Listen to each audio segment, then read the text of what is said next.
and we have a really great panel today, and it's actually a topic very dear to my heart, which is it's about maternal health and maternal care.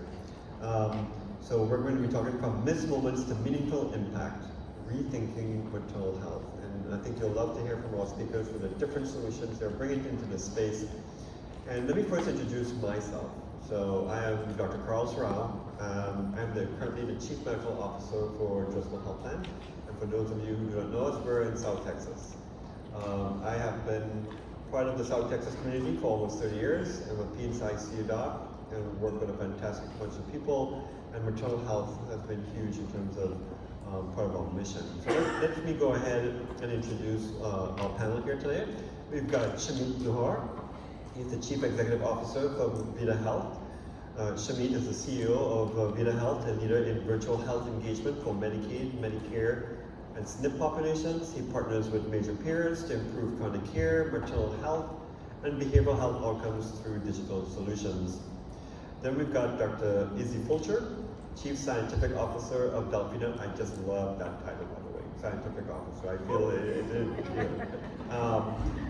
And co-founder of Delphina, which she develops a predictive algorithm to improve pregnancy care. A biostatistician with a PhD. She focuses on data-driven solutions to advance maternal health. And then finally, Dr. Travis Bias, Deputy Chief Medical Officer for Solventum. Dr. Bias is the Deputy Chief Medical Officer at Solventum and family medicine physician with 16 years of experience across clinical and telemedicine settings. And he brings expertise in health system leadership and global health education. Let's give him a round of applause. Let's welcome him. I'm going to start with Shamit, with you first, and I'm going to ask our panel to kind of give a little brief intro in terms of, your organization's, the value you're bringing into this space. Sure. Good afternoon, everyone. I'm Shamit Luhar. I'm the CEO of Vheda Health. And for more than 12 years, our company has been focused on providing scalable virtual health engagement solutions. And we focus on really three areas: maternal health, chronic care, and behavioral health.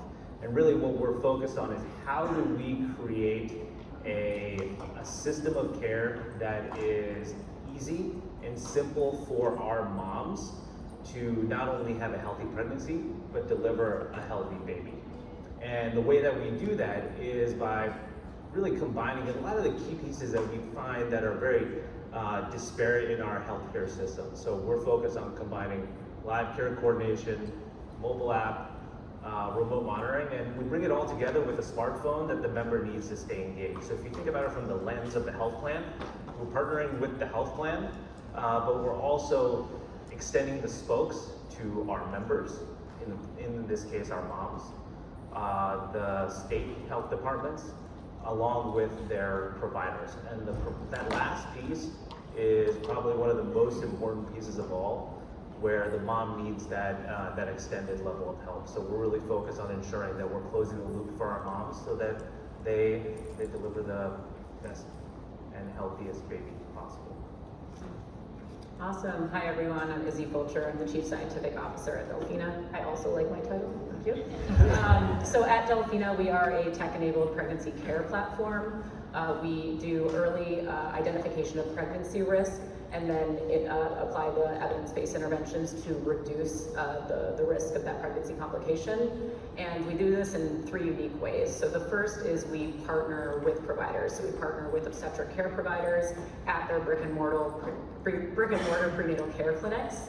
And that really enables us to get in early. So when the patient comes in for their confirmation of pregnancy visit or their first prenatal care visit, they're enrolled in the Delphina Care platform, which allows us to then do that early risk identification and really set them on a specific clinical workflow to improve the clinical outcomes.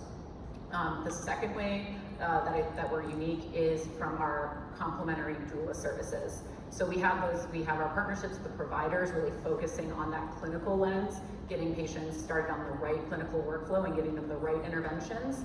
And then we have our complementary doula service, where our Delphina doulas are connecting with the patients along that social axis, really making sure that we're identifying any social needs early. We've heard a lot about food insecurity at this conference. and other social determinants of health like transportation. And so we're making sure that we're connecting those pregnant members to the services that are available to them through the health plans or other community resources. And the third way that we're unique is we're really focused on data. I'm a data scientist at heart, and so by our provider partnerships, we have access to electronic health record data, so we use that to look at evolving risk over the course of pregnancy. But we also recognize that EHR data has gaps. So through our pregnancy platform, the patient app that our patients use, we're able to fill in the gaps on mental health, using mental health screeners like the PHQ-2 and GAD-2, and doing the social determinants of health screeners that way to really get them connected to care. And the reason I really love our solution is the backbone of it is really to improve clinical outcomes, to reduce the cost of care associated with NICU admissions. And so every component that we've built, from the provider partnerships to the interventions that we offer, the remote patient monitoring, is all geared at driving down the incidence of those negative outcomes. Wonderful, thank y'all. So I'm Travis Bias, I'm Deputy CMO of our Health Information Systems business at Solventum. I'm a fully educated and trained family physician in Texas, and so it's good to be home.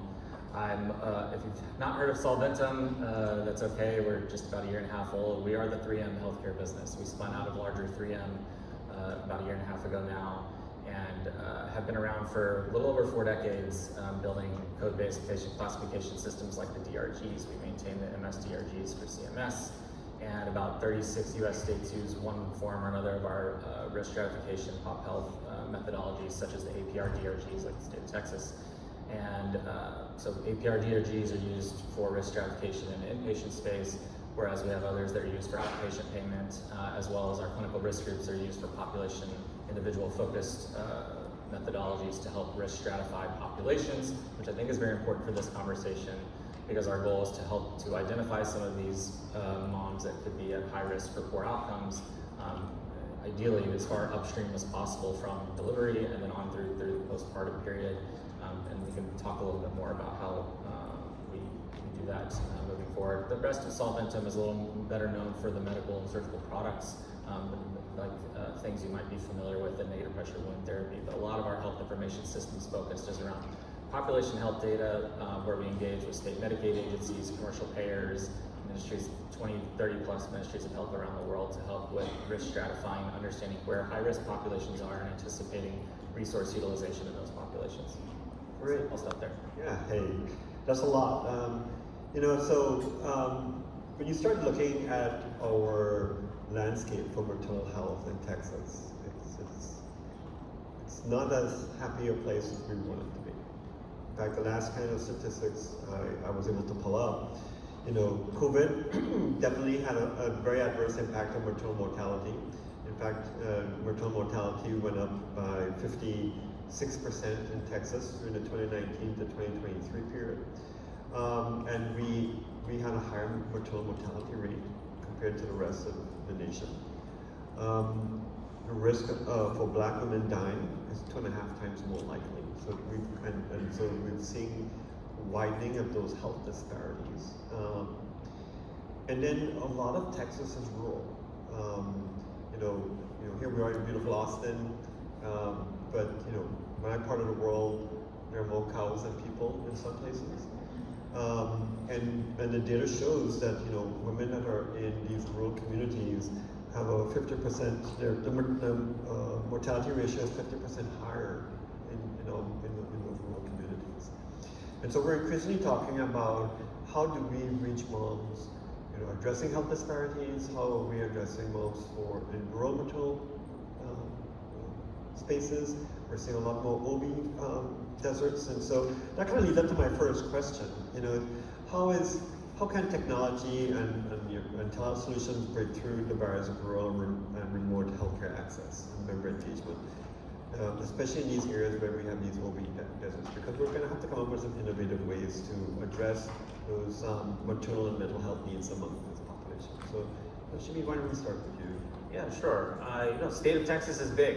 It's very big. I think that's part of the slogan that they preach here. Is over 250 counties here, covers more than 250,000 square miles, and that's a lot of land to cover. And then when you're thinking about just the Medicaid support here, there's over 200,000 pregnancies or more that are supported by Medicaid. And so naturally, when you have a coverage area that's this wide, you're going to find spaces that will be deserts, right? That don't have access to the providers, that don't have access to the network of services that our moms need. And so we step back and try to take a look at the bigger picture. The access to care issue, that's the main problem, right?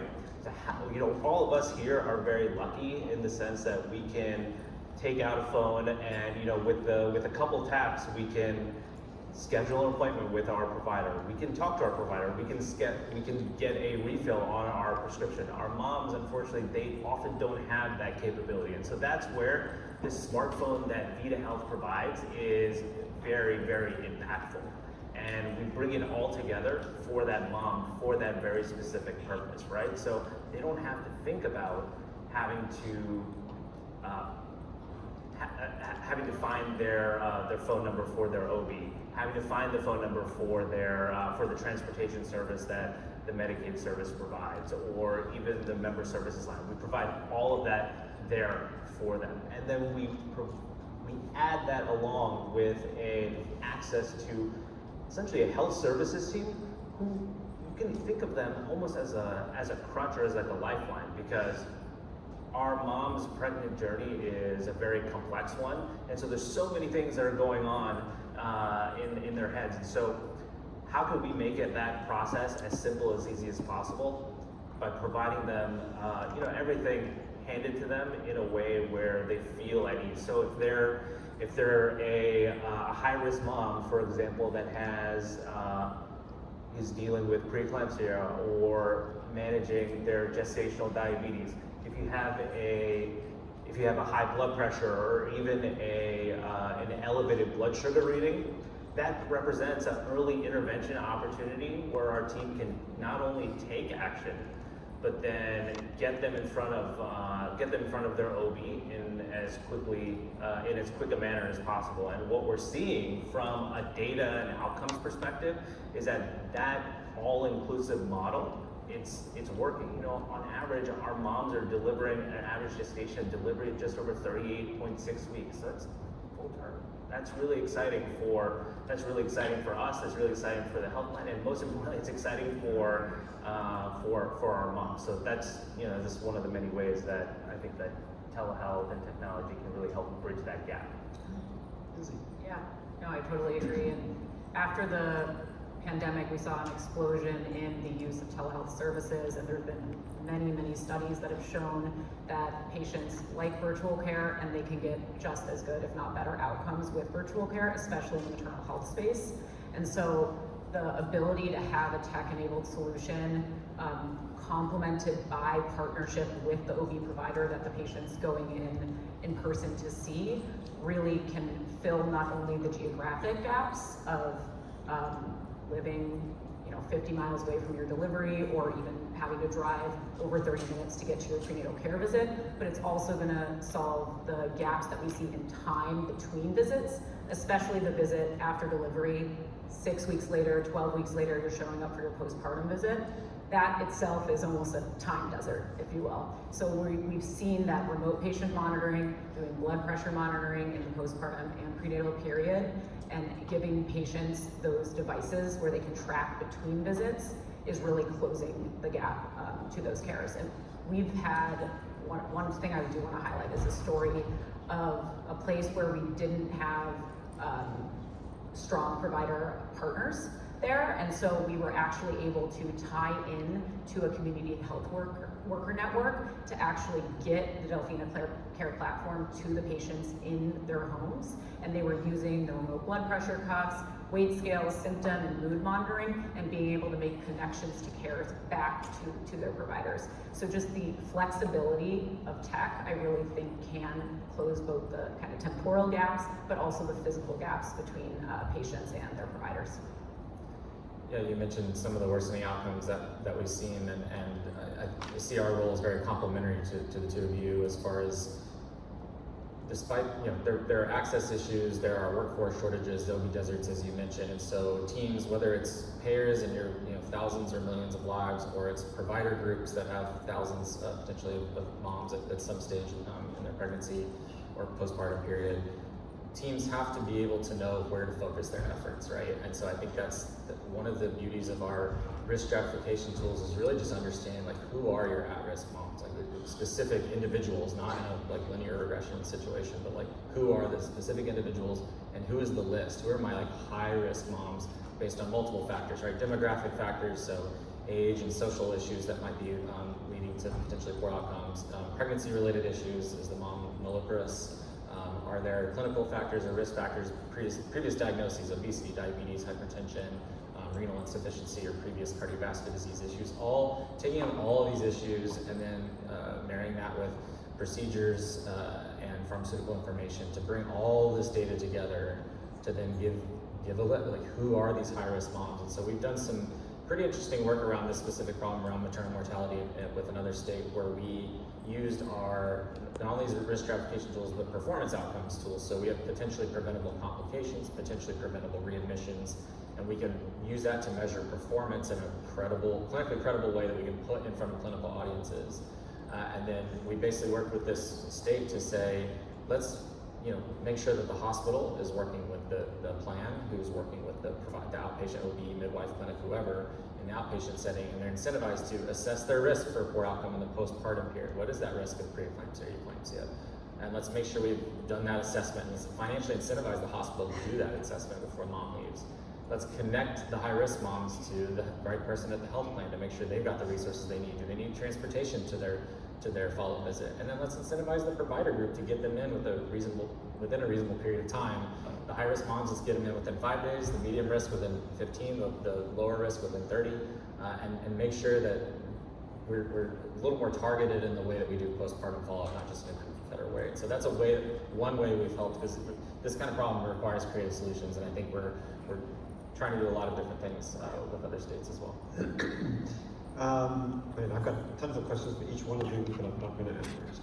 I'm going to stare at you, because each one can spur a different discussion, and a lot of times, even though we're talking about populations, in my mind, I could probably tell multiple stories of moms, but because I take care of their children, it's very much not just about mom, it's about their families, right? And it's about the local communities. And I'm actually going to quote Dr. Sue Bornstein, who's a big advocate in primary care, and she talks about its people, its place, and its payment, right? And so how do you bring those all together to benefit a lot of these vulnerable women at a very critical time in their lives and their family lives. So many of these rural and high-risk moms face a disconnect between help and who's a help man, their providers and their personal care. They have connections there. How does strengthening that connectivity improve engagement and trust while at the same time decreasing provider burden? Because every time I walk into a doctor's office and he says, "Carl, why are you here?" Don't you give me another project? It's just like, and so very often it's about how do we support them to take care of them, to take the best care. So I'd love to kind of hear each one of your takes in terms of how you guys go about addressing that in your own unique way. Well, one question just for the audience, could I just have a show of hands of how many providers we have in the audience, whether you're a doctor or a nurse? So we've got a few.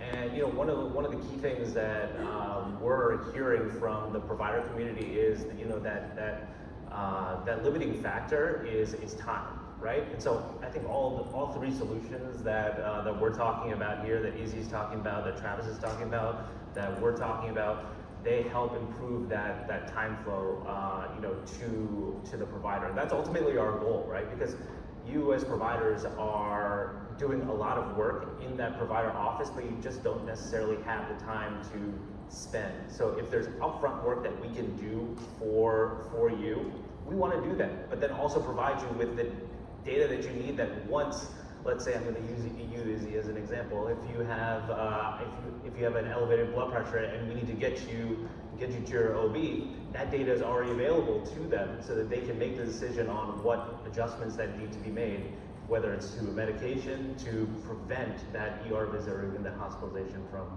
taking place, right? Because we don't want you to have to deliver a baby prematurely or anything like that. So that's one of our goals.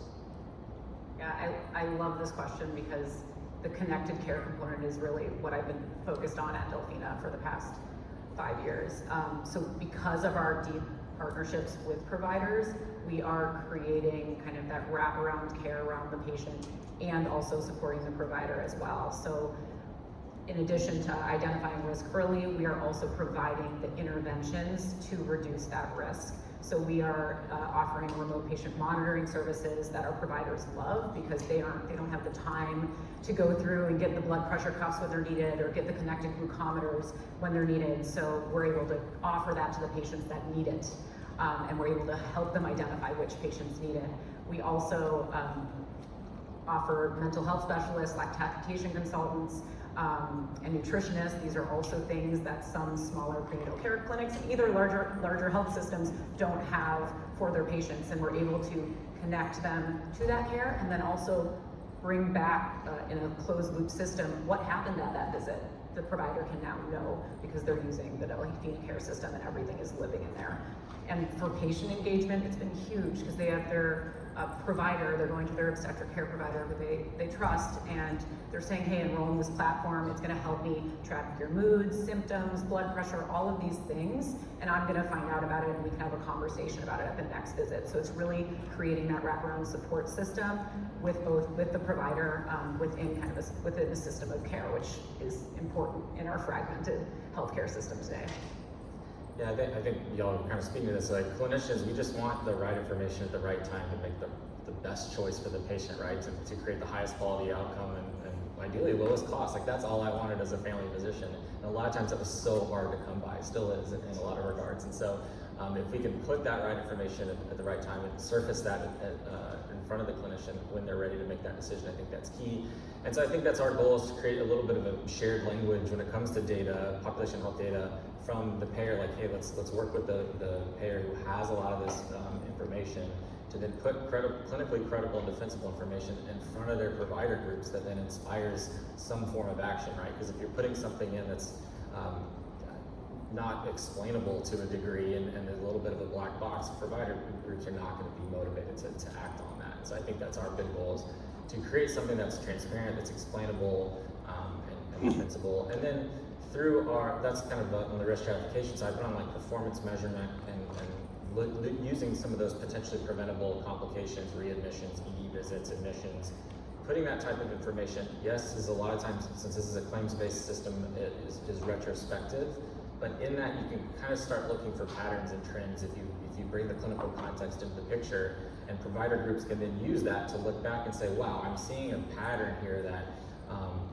whether it's this one facility or this one type of patient or this clinic, there are places where I'm seeing a problem area. And a lot of times it's process issues, right? It's not some major like behavioral change that needs to happen, but process pieces that a lot of then your companies can then, through interventions, kind of close the loop there at the last mile. So fantastic. And so, like everything else, when we do activities, and my team has heard it all the time, it's going to be, show me the money. Show me that we are actually making a difference. Show me that this activity is worth us continue to invest in. Well, how do we change what we do to try and make a difference? And because to me, it's really about making a difference. And making a difference is about making sure our moms deliver on, at term. Make sure that we don't have babies that are having to be. I'm glad that we have NICUs, but that they're not having to have those long stays in the NICUs. And that our moms are surviving, and not just surviving, but thriving, because that's how families thrive. So how does effective engagement and coordinated connectivity across these stakeholders you just mentioned translate into improved maternal outcomes, cost savings, and of course, progress towards improved health and KPIs and quality scores? Because at the end of the day, it's everybody has that little skin in the game, but we want to to show that we're making a difference. And so, how do you guys do that? So, I'll start.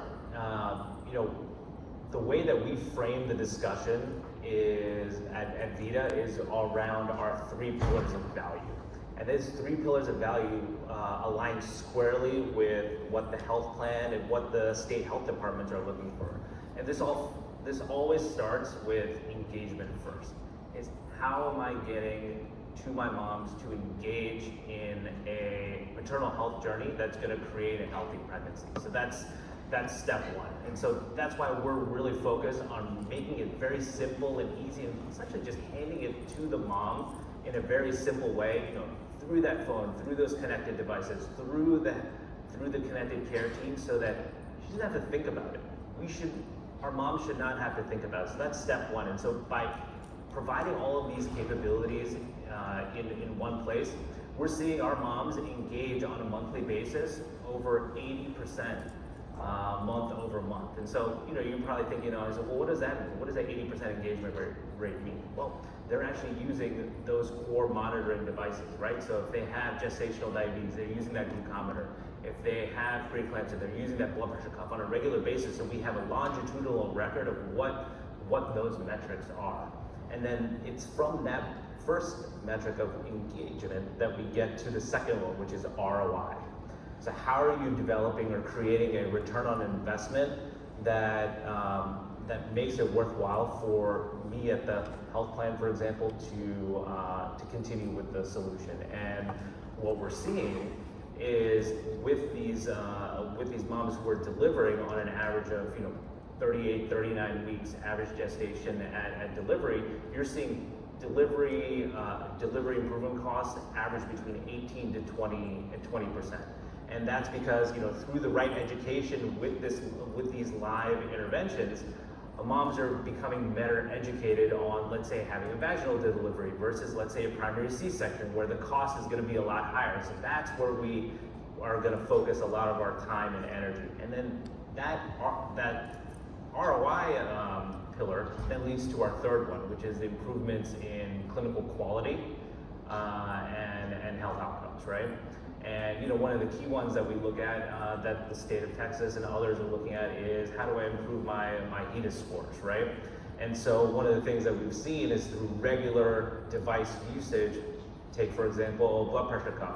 We are seeing our moms seeing increases in their blood pressure maintenance from 58% all the way up to cohorts of 80, 90%. Who are managing their blood pressure. And then what's more is that many of these moms, because they have the right tools with them at the right time, they're also in front of their providers more often. We've seen our mom provider visit scores shoot up to north of 79%. So that's also really exciting for us, because by aligning those 3 metrics, I think that's how you get the outcomes that we're looking for. So when Sinan and I founded Delphina, we really were trying to tackle the maternal health crisis in the US head on. So that's increasing rates of maternal mortality and neonatal mortality. So what is causing that? Well, it's increasing rates of preeclampsia, gestational diabetes, and a mental health crisis. So then we're working backwards. Okay, well, how can we solve that? How can we prevent those complications from happening, to reduce those NICU admissions, to reduce neonatal mortality, reduce maternal readmission, reduce maternal mortality? And so we came from the lens of data. We need data. We need to identify which patients have the highest risk of going on to develop those conditions, and then we need to get them evidence-based interventions that will actually reduce the risk of those complications from happening. So what do we have in our toolkit for interventions? So preeclampsia, it's been shown that taking daily prophylactic low-dose aspirin reduces your risk of getting preeclampsia around 20 to 30%, in turn reducing the rate of preterm birth, in turn reducing the rate of NICU admission. Great, let's get that to our patients. Let's make sure that we are doing medication adherence within the Delphina Care platform. Let's make sure that our doulas are connecting with the patients to ensure that adherence and breaking down any barriers we find to those patients actually taking their aspirin. We have remote blood pressure monitoring, same story. Let's monitor, let's get the blood pressure data, let's see if signs are worsening and get the patient into care earlier. And so the whole system that we've constructed is meant to drive down the end result of NICU admission and maternal readmission, and in turn, it's value aligned, will reduce costs. And so I think by focusing on building this system of identification, intervention, making sure that the patient is adhering and engaged, will ultimately lead to success. The success of these interventions, again, requires accurately and as soon as possible highlighting who those high-risk moms are. So if you're trying to identify who your moms are at high risk for a poor outcome, or even like on a totally different topic, members with special healthcare needs, if you're trying to highlight who exactly those are, any one of those methodologies, you need to tie back to exactly why you've put them in a high-risk bucket, so that then folks doing that last mile intervention, provider groups, can then see this is the reason they're on my care coordination list and a high priority. And so I think the ROI comes from that. Obviously, if you can identify who those high-risk folks are, identify who the high utilizers are, right? Where are those potentially preventable admissions during the prenatal period, to where folks can intervene to prevent that from happening? Where are those potentially preventable complications happening during delivery at a specific facility? If we can highlight those, I think the ROI easily comes from that, from better quality. Fantastic. Time has taught me that no matter whatever great idea I have, it never works out smoothly. Never ever. It never works out smoothly. But that's always part of the process in terms of how do you get to where you want to be. And so where am I going with that?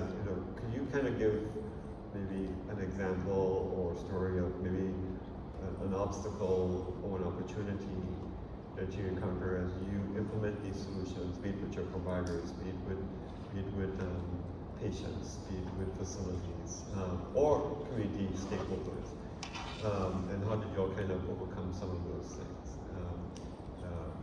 Because I think all of us I could always think of something that I could have done better, or we learned from this and this changed what we did in some meaningful way. So I don't know if any of you can, on this line of anyone can have a story like that you can share. I can start. I got something ready that I think speaks to something that you said early on about how mom and baby are connected, right? Yeah. Those outcomes are connected. And so we have, again, been around in the risk stratification pop health business for 40 years doing this type of work, but all of our risk adjustment or risk stratification, focuses around the mom without taking into consideration the how baby's doing. Did baby end up in the NICU? Maybe we need to tie that to maternal risk for mental health issues postpartum, right? My baby was in the NICU for 48 hours, and that was, a terrifying time for us. And just as we might need to tie infant health or outcome to the maternal outcome, vice versa, right? Maybe tie maternal health to the infant's outcome. And so we're still researching this with another state's Medicaid agency right now. Our health economists are deep in researching this, because there's research out there. There are links on intimate partner violence and other things that you can see in the data, where you can connect the health of mom to baby and vice versa, which makes sense, I would think, practically to everyone in the crowd. But how do you do this credibly on a population level way that's credible, that we can put in front of plans and providers to drive a different outcome, and then the whole family can thrive if we do that well. But that's something that we're deep into research with. I'm leading probably out ahead of my researchers. I see my team smirking in the back, but come talk to me afterwards about that, because I think that's exciting work that if we can prove that out, I think we can really impact outcomes and be a little more proactive on connecting the two. Right. Yeah. That touches, I thought you were going to go a different way with that, Oh. so I'll fill that in. Okay, great. So it's around data gaps for the mom-baby dyad. Yeah. And I mean, data gaps in general, so this is definitely something we've encountered time and time again at Delphina, and I'm sure everyone has encountered it too, is just the gap in the data, either not knowing what is going on because it's not documented in the EHR, can't access the electronic health record data, or the patient got care somewhere else and then was transferred over to care, and so you just don't have that whole risk profile, or what other care are they seeking? Are they seeing a nutritionist? What hospital did they live at? Did they get readmitted at that hospital or a different hospital, right? And so following the patient through that journey has been really challenging through data. So I think the ways to do that are to take a multifaceted approach. So use, get EHR integration where you can, leverage health information exchanges, and then also through the patient app itself, like deliver surveys to patients to kind of figure out what happened. Most patients will know if they have a C-section. Patients know if their baby's in the NICU, right? So you can get some of these outcomes and even early complications just from asking the patient within that system and creating a comprehensive data story from different data sources. So that's been very challenging to figure out. It's still ongoing, but really rewarding to kind of see all these sources come together. Absolutely. Yeah, that too. Yeah. And I think one of the things that we've learned over the past 12 years is just having the conversations with our moms. You know, Izzy, you said it, right? There's a lot that we can learn just by having that simple conversation. But you know, if you're an executive at a health plan who is managing a care management team, again, we go back to that finite resource of time that you just don't have enough time to reach your members, right? And so how can you fill that void by having those conversations with members? This is where, you know, solutions like the ones that you're hearing today can really help amplify that care, so you can understand and have a full patient profile of who the mom is, what she's experienced, what she's about to go through, and how can I create an opportunity so that, you know, her baby doesn't land in the NICU, or she doesn't have to be hospitalized, or we just want a prevention at the end of the day. So that's what we've learned. So, in our last few minutes that we have, and this has been fantastic to hear, because everything I've heard before, the data gaps, just being able to attribute mom and baby, it's still to this day a very difficult thing to do. You know, you can't. It's hard to do it from the medical record because they're born sometimes they're in different hospitals, and like you said, I think, you know, how are you engaging folks, and so in the last few minutes, it's very much open to any of you. How customizable are some of your solutions? Because I always look at it as that there's never going to be a one-size-fits-all. And how customizable, you know, it has to be scalable, but it also has to some degree to be customizable because every provider has a different workflow. I think some things are more important to other folks in terms of how, why, and how, and where, and how they engage for their healthcare. So maybe just the last few, you know, a minute for each person, you know, how do you customize some of your solutions?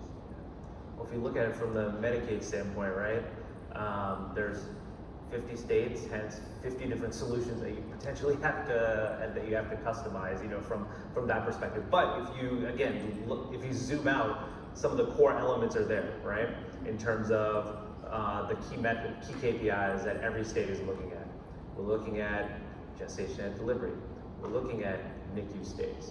We're looking at improvements in costs. So those fundamental elements are there. And then, you know, as we engage with, you know, any health plan leader, it's really understanding from the state perspective, what are the key KPIs that they are focused on, that they're going to be measured against. And we really try to do the best job possible in ensuring from day one as a project or a program is going to go live, what those are, so that as you have to go to HHS or any other state department, you're armed with the metrics to show why, let's say, a Vheda solution or a Delphina solution or a Solventum solution is providing the value that you said it was going to provide as you wrote in your RFPs. That's how we look at it. So I think about customizable for both the provider and then also the payer. So for our providers, as you mentioned, they definitely have different workflows. So if they're using a certain platform, they want to be able to customize it, or else they're not going to adopt it. So we've built our platform, the provider-facing component of it, to allow them to set the different clinical thresholds for if they're doing remote blood pressure monitoring, what's the threshold and what message do you want the patient to get if they have that threshold, where should they call, what's the next steps? Same for glucose, same for mood and symptom monitoring. In addition, we, on the payer side, there's definitely the KPI, so KPI setting, especially if you're going at risk, what does the patient profile look like? Where do we think we can have the most value? What does the health plan care about for that patient population? And then modifying the KPIs for that specific setting. But it's also about tying in the resources that the health plan might have, or maybe even in Texas, the social determinants of health screener that is required here is, we have our own kind of Delphina standard screener. It happens to be very similar, but there are a few differences, right? So being able to customize those specific like key data pieces to what that health plan needs or what the state is requiring is really important to us. So we've tried to build a system that is both standardized and scalable, but allows for customization for both our providers and payers that based on what we know needs to be customized. Yeah, that's a great point. I mean, a majority of large health systems use our coding software, and so we think we know a lot of what the provider teams need.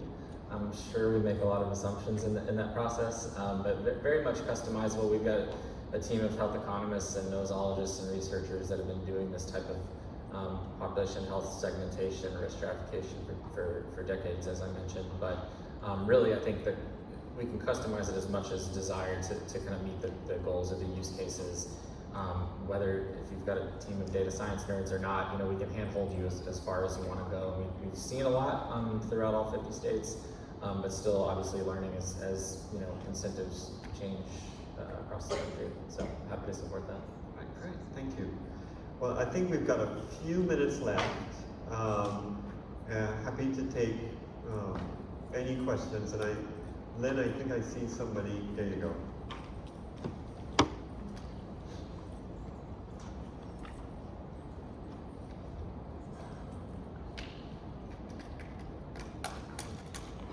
Thank you. I'm really interested in what you guys are doing, and I'm especially curious about the interplay between maternal health and mental health and substance use. I'm wondering if you could talk a little more about how you think about that very intentionally in your interventions, both pre-delivery as well as postpartum. I hear you talk a lot about getting up to a healthy delivery. I want to also understand how you think about that postpartum. Great question. Well, the postpartum requirement, I think most states is now up to 12.